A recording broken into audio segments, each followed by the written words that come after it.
Olá, você que me assiste. Sou o pastor Renato Góes.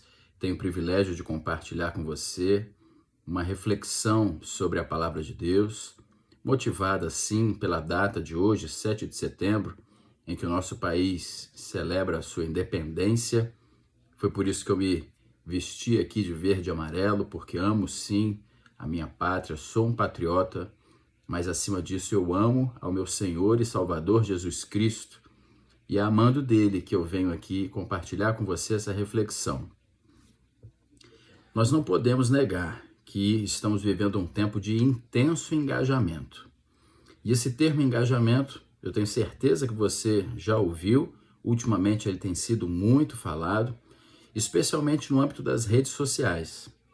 Nas redes sociais, o termo engajamento ele se refere à capacidade, o potencial para seguir e para ser seguido. Quando se fala em engajamento nas redes sociais, a ideia é essa. Quantas pessoas estão seguindo alguém ou até uma instituição, enfim, é o potencial para seguir e ser seguido. Inclusive existe um algoritmo. Esse algoritmo, na verdade, ele é formado por procedimentos matemáticos que medem e também atribuem a popularidade daqueles que têm X seguidores. Muito tem se falado então sobre engajamento, sobre seguidores, sobre popularidade e o algoritmo que mede tudo isso. Mas fora das redes sociais, esse termo engajamento, ele tem a sua definição no dicionário e uma das definições é essa: envolvimento no serviço de uma ideia ou de uma causa. Essa é a definição do dicionário online Priberam. Envolvimento no serviço de uma ideia ou uma causa. Ou seja, nós temos muitas pessoas atualmente seguindo e sendo seguidas. Muitas pessoas buscando popularidade e também gerando, atribuindo popularidade. À medida que muitas pessoas estão seguindo, há também quem esteja sendo seguido. Portanto, é um tempo de buscar popularidade, mas também de atribuir, conferir, gerar popularidade. É um tempo em que muitas pessoas estão se envolvendo e se dedicando, até mesmo de corpo e alma, ao serviço de ideias e de causas. E é por isso que eu afirmo e repito aqui, é sim um tempo de intenso engajamento. E isso nos faz pensar em algumas perguntas. A primeira, com o que ou com quem a Igreja de Cristo está engajada? E eu aqui quero me referir diretamente ao povo de Deus, a igreja formada, comprada pelo Senhor Jesus por meio do seu sangue, do seu sacrifício na cruz. Jesus comprou a igreja, esse povo que o confessa como Senhor e Salvador. E a primeira pergunta que surge diante dessa reflexão sobre engajamento, a primeira pergunta é essa: com o que ou com quem a Igreja de Cristo está engajada? Quem ela segue? O que ela segue? Com quem ou com o que ela está envolvida e até comprometida? Com quem, ou a quem, melhor dizendo, a quem ela tem buscado, a quem essa igreja tem verdadeiramente servido e seguido? Essa é a primeira pergunta. Com que ou com quem a Igreja de Cristo, o povo de Deus, está engajado nessa época de intenso engajamento? E uma outra pergunta, com o que ou com quem nós, individualmente, cada um de nós, e agora eu me refiro a você que me ouve, falamos sobre a igreja, que é coletivo. Eu não sou igreja, você não é igreja, mas nós, unidos em Jesus, somos então igreja. A igreja é o coletivo, mas individualmente, eu e você aqui, individualmente, com o que ou com quem nós estamos então engajados? Quem nós temos seguido, buscado, com quem ou com que nós estamos nos comprometendo e nos dedicado? qual é o engajamento da igreja, o povo de Deus, e qual é o engajamento, ou com que, ou com quem é o engajamento pessoal, meu e seu. Talvez essas perguntas possam parecer complicadas, complexas, difíceis de responder, mas não são. Não é difícil e nem é complicado responder essas perguntas. Com quem a igreja está engajada e com quem eu estou ou você está engajado. Basta avaliar o seguinte: a quem ou ao que a igreja de Cristo está dedicando tempo e esforço. Se eu quero saber com quem o povo de Deus, a igreja de Jesus, está engajada, eu preciso avaliar apenas com o que ou com quem a igreja então tem dedicado tempo e esforço. E também basta avaliar sobre quem ou sobre o que a igreja de Cristo tem falado. Se eu quero saber com quem a igreja está engajada, eu só preciso observar a quem ou que ela tem dedicado tempo e esforço e sobre o que ou sobre quem ela tem falado. Isso vai mostrar qual é a prioridade, qual é o discurso e qual é a atitude, então, da igreja. Eu quero aqui com você refletir individualmente, mas também coletivamente, como igreja, como povo de Deus, qual tem sido a nossa postura como igreja diante da nossa nação. A igreja de Cristo e a nação brasileira. Qual tem sido a relação da igreja com a nação?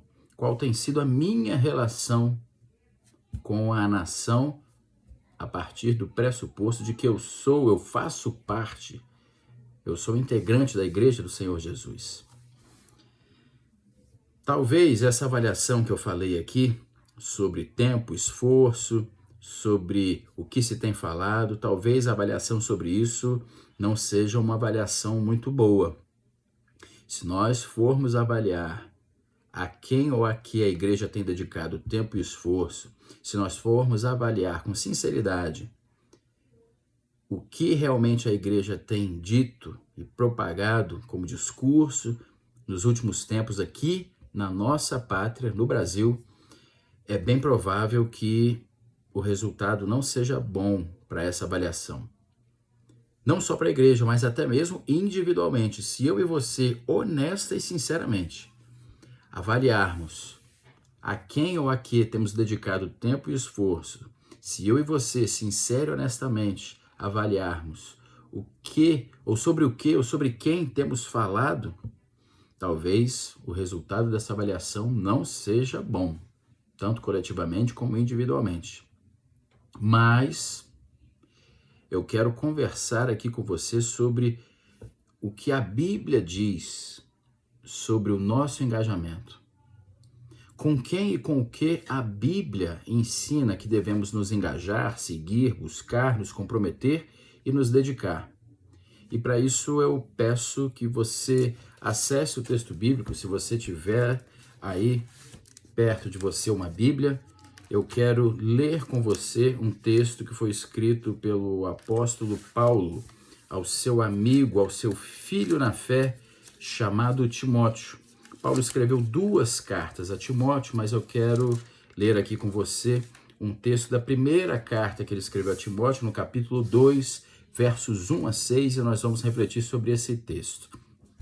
Paulo escreveu então ao seu amado amigo Timóteo: antes de tudo, pois, exorto que se use a prática de súplicas, orações, intercessões, ações de graça em favor de todos os homens, todos os seres humanos, em favor dos reis e de todos os que se acham investidos de autoridade, para que vivamos vida tranquila e mansa com toda piedade e respeito.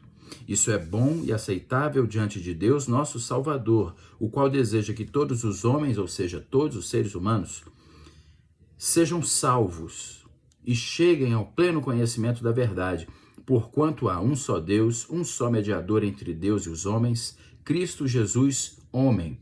Ou seja, Paulo aqui está enfatizando que Jesus veio, sim, ao mundo em carne e osso. Sendo Criador, veio ao mundo como criatura, com o objetivo de nos salvar. Por isso que ele diz aqui: Porquanto há um só Deus e um só mediador entre Deus e os homens, Cristo Jesus, homem, o qual a si mesmo se deu em resgate por todos, não por alguns, nem por muitos, mas o qual a si mesmo se deu em resgate por todos. Testemunho que se deve prestar em tempos oportunos. Eu quero refletir com você então sobre qual precisa ser o nosso papel como Igreja do Senhor Jesus diante da nossa nação brasileira à luz da Bíblia. Esse texto ele é então uma exortação. Ele diz aqui, antes de tudo, pois exorto. E essa palavra muitas vezes é compreendida de forma errada. Exortação não é uma bronca, não é uma chamada de atenção, é mais do que isso. Exortação é quando alguém chama uma pessoa para perto de si, para então instruir, corrigir, direcionar. Não é simplesmente uma bronca, mas é uma palavra de direção, é uma orientação, uma instrução em amor. Essa exortação também é um chamado para a prática. Perceba ainda no verso 1 que nós lemos aqui. Antes de tudo, pois exorto que se use a prática de súplicas, orações, intercessões e ações de graça. Esse texto não fala, Paulo não estava escrevendo a Timóteo sobre algo teórico, mas Paulo estava escrevendo a Timóteo sobre algo que deveria fazer parte da prática diária, não só de Timóteo, mas de todo o povo de Deus. Isso serve para mim e para você hoje. A palavra de Deus nos traz aqui nesse texto uma instrução prática, que precisa fazer parte do meu e do seu dia a dia, do meu e do seu cotidiano. É prática, é algo que precisa ser feito, produzido e construído. E essa exortação, então, esse chamado para a prática, mostra que nós somos convocados por Deus, por meio da sua palavra, para suplicar, orar e interceder, além das ações de graça. Ações de graça é muito fácil, nós entendemos facilmente que se trata da gratidão, agradecer a Deus por tudo que Ele é e por tudo que Ele faz por nós, por tudo que Ele fez, faz e vai continuar fazendo em nosso favor. Ações de graça é uma expressão bem fácil de ser compreendida, mas eu quero chamar sua atenção aqui para as outras 3 ações que ele menciona, precisam fazer parte da nossa prática: as súplicas, orações e intercessões. Para muitos, numa leitura rápida e superficial, isso pode parecer apenas 3 sinônimos, como se Paulo estivesse repetindo 3 vezes a mesma coisa que precisa fazer parte da nossa vida no dia a dia, e nessa repetição de 3 sinônimos sobre a mesma coisa, Paulo estaria ali enfatizando a importância de orar. Mas eu chamo a sua atenção aqui para o significado de cada uma dessas palavras. São 3 ações, são 3 verbos que parecem sinônimos e são muito próximos realmente, mas Paulo aqui está mostrando 3 aspectos e 3 atitudes que precisam fazer parte do meu e do seu dia a dia. Primeiro, ele fala sobre a necessidade de suplicar. Esse verbo no idioma original em que o texto bíblico do Novo Testamento foi escrito, no idioma grego, esse verbo então significa expor, confessar e declarar carência e necessidade. É colocar diante de Deus todas as nossas carências, necessidades, limitações. Isso pode parecer um tanto quanto óbvio, mas a oração precisa sim, a minha e a sua oração precisa ser uma declaração da nossa carência e da nossa necessidade. Nós precisamos declarar diante de Deus os nossos desejos, os nossos pedidos, mas confessando nossa carência e nossa necessidade, porque há muitas pessoas que se julgam capazes de resolver tudo na própria vida e que não precisam de Deus para nada. E o texto aqui nos convoca a confessarmos diante de Deus nossas carências e necessidades. Por essa palavra súplica, ele fala também sobre as orações. Orar. Orar, o verbo aqui no original significa oferecer e entregar a Deus as petições. E aqui eu chamo a sua atenção. Também parece muito óbvio que orar é falar com Deus, entregar para Deus a declaração e confissão de dependência e carência que mencionamos aqui no significado das súplicas. Mas perceba, há muitas pessoas que estão confiando e entregando sua carência e sua dependência a outras pessoas. A oração é falar com Deus, é pedir para Deus, é confessar carência e necessidade diante de Deus. Mas há pessoas nesse tempo que não têm feito assim, têm confessado carência e necessidade e feito seus pedidos e colocado sua esperança em seres humanos, ou até mesmo em ideologias e até partidos, instituições. E não é isso que a Bíblia nos ensina. Nossas necessidades, nossas carências, nossos pedidos precisam ser apontados, direcionados, entregues a Deus. Ele é Senhor da sua igreja, do seu povo. E é nele que precisa estar sempre a nossa esperança, seja nas menores coisas, seja nas maiores coisas. É ele quem supre todas as nossas necessidades em Cristo Jesus. Suplicar, orar e interceder. Outro verbo aqui muito interessante, porque esse verbo traz na formação da palavra no idioma original a ideia de se apresentar voluntariamente diante de Deus para pedir, mas não em favor de si próprio. Se apresentar voluntariamente diante de Deus para pedir em favor de outros. Perceba aqui qual deve ser o papel da igreja do povo de Deus aqui na nação brasileira, aqui nessa nação onde aprove ao Senhor plantar a minha vida e a sua vida. Nosso papel, à luz da Bíblia, é suplicar, orar e interceder. Somos chamados para declararmos toda a nossa dependência diante de Deus. Somos chamados para oferecer e entregar a Deus as nossas carências e necessidades. E também somos chamados para orarmos a Deus em favor de outras pessoas. Essas são as intercessões. Além de agradecer por tudo que Ele já fez, faz e vai continuar fazendo, temos então que orar, suplicar e interceder. Mas perceba que as súplicas, orações e intercessões, elas têm alvo. Diz aqui o texto, no verso 2, desse texto que nós lemos, primeira carta de Paulo a Timóteo, capítulo 2, no verso 2, diz que as orações, intercessões, súplicas precisam ser em favor de todos os homens, em favor dos reis e de todos que se acham investidos de autoridade.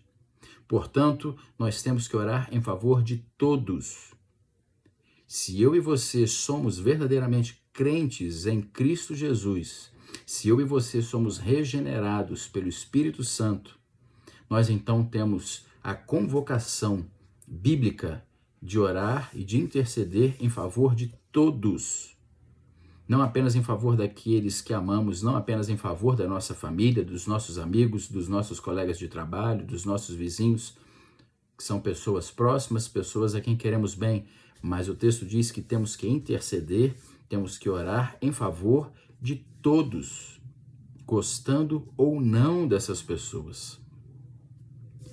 Ou seja, nós somos chamados biblicamente para sermos intercessores integrais de todos. Mas o texto continua dizendo que temos que orar, suplicar e interceder também em favor de reis e pessoas investidas de autoridade. Ou seja, além de sermos intercessores integrais, intercedendo a Deus e pedindo a Deus por todos, também somos biblicamente chamados para sermos intercessores especiais, orando especificamente. O texto se refere aqui a reis e autoridades.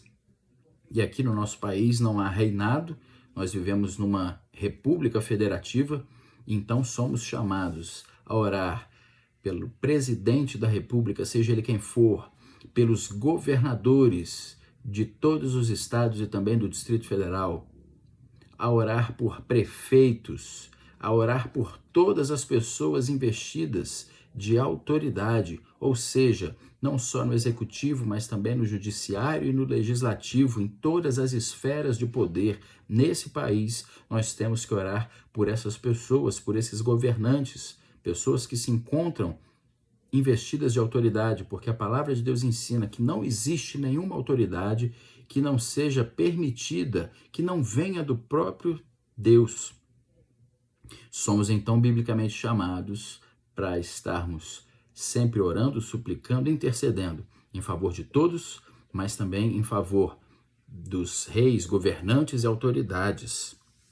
A Igreja de Cristo deve orar, suplicar, interceder para que haja vida tranquila e mansa, como diz o texto aqui no final do verso 2. Orar em favor dos reis, de todos que se acham vestidos de autoridade, para que vivamos vida tranquila e mansa, com toda piedade e respeito, ou seja, uma vida mansa, pura, uma vida digna. Oremos. E esse tempo de pandemia tem deixado muito claro isso, o desejo que há no coração de todos nós de vivermos, sim, uma vida mansa, tranquila. Ninguém suporta mais más notícias.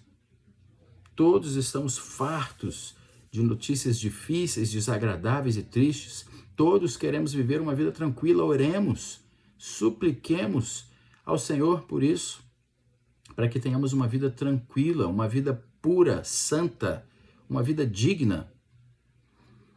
A Igreja do Senhor Jesus, então, deve orar para que haja uma vida tranquila, mansa, pura e digna, mas a Igreja do Senhor Jesus também precisa orar, suplicar e interceder para que haja salvação e relacionamento com Jesus. Perceba mais uma vez o texto aqui.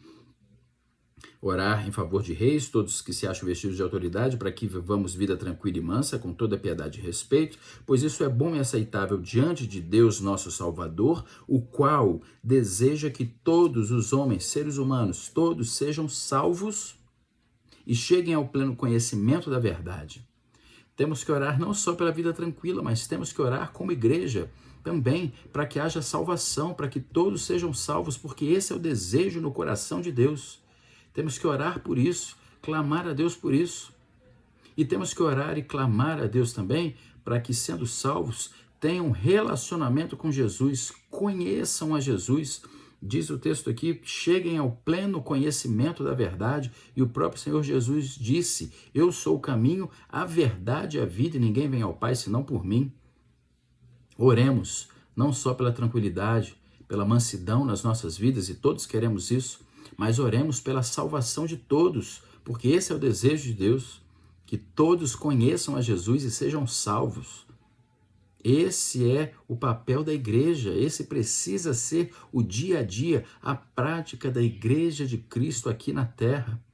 Essa é a convocação feita inicialmente por Paulo a Timóteo, mas o Espírito Santo, que inspirou Paulo a escrever isso, já estava sim planejando que essa mensagem chegasse a mim e a você hoje. Eu e você que fomos comprados por Jesus, somos chamados para interceder por todos os homens, não só para que haja vida tranquila e calma, mas para que haja salvação, relacionamento com Cristo por parte de todos.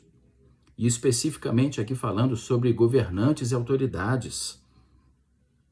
Como Igreja de Cristo, devemos estar então engajados, comprometidos com a pessoa de Jesus e com a causa do Senhor, ou seja, com o anúncio, a proclamação da salvação por meio do sacrifício de Jesus. Esse deve ser o engajamento da igreja. A igreja formada, comprada por Jesus, precisa estar engajada, comprometida com a pessoa do Senhor Jesus e com a causa do Senhor, que é a salvação por meio de seu Filho. E a pergunta, a reflexão que fica aqui, nós estamos então, como igreja, orando e suplicando a Deus? Nós estamos individualmente orando e suplicando a Deus?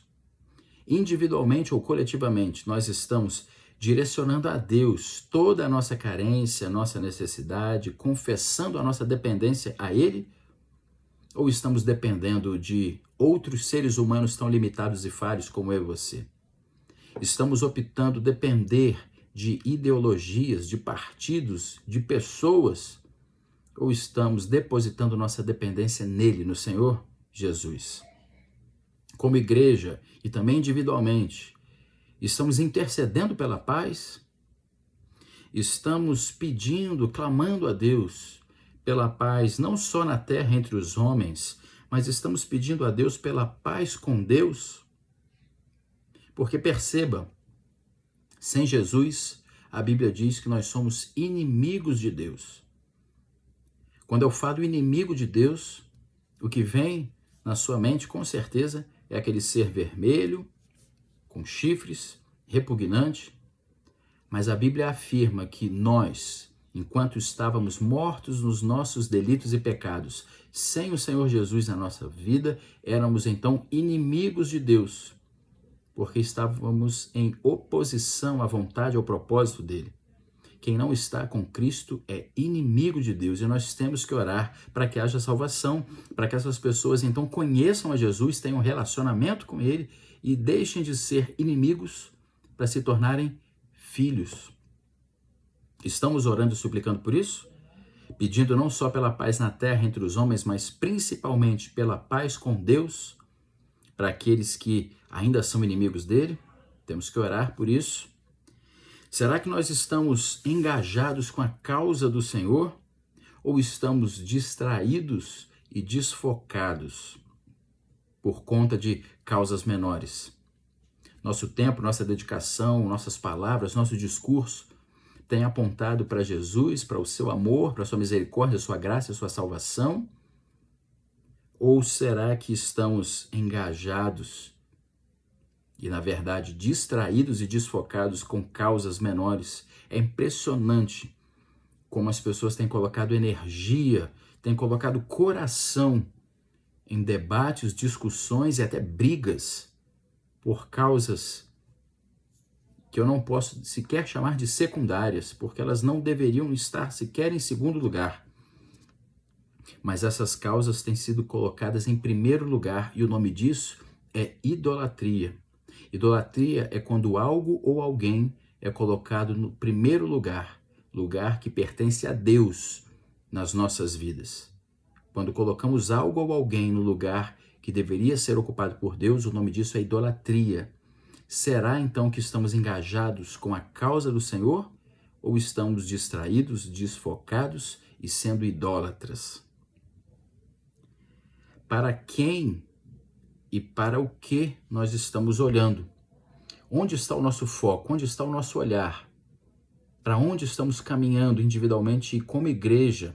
Eu deixo aqui a você que me ouve reflexões e perguntas que precisamos fazer para nós mesmos e precisamos nos fazer como igreja. Com quem a igreja do Senhor Jesus está engajada e comprometida? Com quem eu e você individualmente estamos engajados e comprometidos? Eu quero deixar hoje, na data de 7 de setembro de 2021, estamos aqui celebrando, comemorando a independência do Brasil, mas precisamos entender qual é a convocação bíblica para o povo de Deus aqui nessa pátria. Com quem o povo de Deus aqui no Brasil está engajado e comprometido? Para onde e para quem o povo de Deus aqui no Brasil tem caminhado e tem olhado? Essa é a pergunta que eu quero deixar para todos nós aqui, para que possamos refletir, meditar e, se assim for necessário, para que possamos corrigir a nossa rota individual e a nossa rota como povo de Deus. Sim, fomos chamados para sermos intercessores aqui nessa pátria. Fomos chamados para orar por todos e também por governantes e autoridades. Nós, como povo de Deus, temos esse chamado, temos essa missão, esse é o nosso papel. Precisamos cumprir essa missão, precisamos desempenhar esse papel. Isso nos foi passado pelo próprio Senhor por meio da sua palavra. Eu quero, nesse instante, orar com você sobre essa reflexão. Vamos orar? Senhor Deus e Pai, em primeiro lugar, nós queremos te pedir perdão por todas as vezes que temos priorizado e temos olhado, Senhor, para causas que não são a tua causa. Nos perdoa, Senhor, por todas as vezes que temos colocado assuntos e causas, ó Deus, no lugar que deveria ser ocupado pelo Senhor no nosso coração. Nos ajuda, ó Deus, para que possamos cumprir o nosso papel aqui nessa pátria onde o Senhor nos plantou. Nos ajuda para que, como povo teu, sejamos intercessores por todos, para que sejamos intercessores dos nossos governantes e autoridades, não só para termos a vida tranquila e calma, pura e digna, mas para que haja salvação, para que aqueles que se opõem à tua vontade, aos teus propósitos, deixem de ser teus inimigos e, conhecendo a Jesus, se tornem teus filhos. Esse é nosso papel, Senhor. Nos capacita, nos usa para isso. Tem misericórdia de nós, nos perdoa por toda a distração, nos perdoa por todas as vezes, ó Deus, que estivemos engajados com causas que não são tuas e que muitas vezes até se opõem à tua causa.